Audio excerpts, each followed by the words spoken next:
Welcome to Man Does Tech, where I solve the problems you didn't even know you had. You start by ensuring essentials are present, Android Studio and a compatible JDK.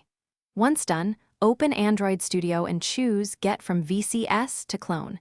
Make sure Git credentials or SSH key are ready because clone prompts will block progress. Also verify the repo contains build, Gradle, or settings.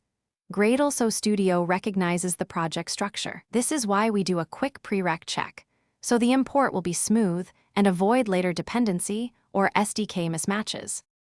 Once the repo is cloned, Android Studio will start syncing Gradle, follow prompts, and allow file indexing.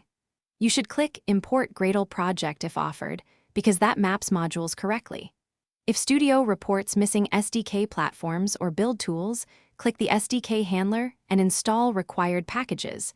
Do this now to prevent compile errors. Also accept any Gradle wrapper upgrade suggestions cautiously. Make sure the project's Gradle version matches the plugin stated in build files to avoid version conflicts. You finish by selecting a run configuration and building the app. Run on an emulator or physical device to verify. If you see sync errors, open the Gradle console and read the first error. Dependencies or Java mismatch are common causes. Make sure compile SDK version and Java compatibility align with the JDK you installed. If Studio behaves oddly, invalidate caches and restart, then resync. This single troubleshooting step fixes many stubborn import problems, so try it before deeper debugging. Thanks for watching. If you found this helpful, don't forget to like and subscribe.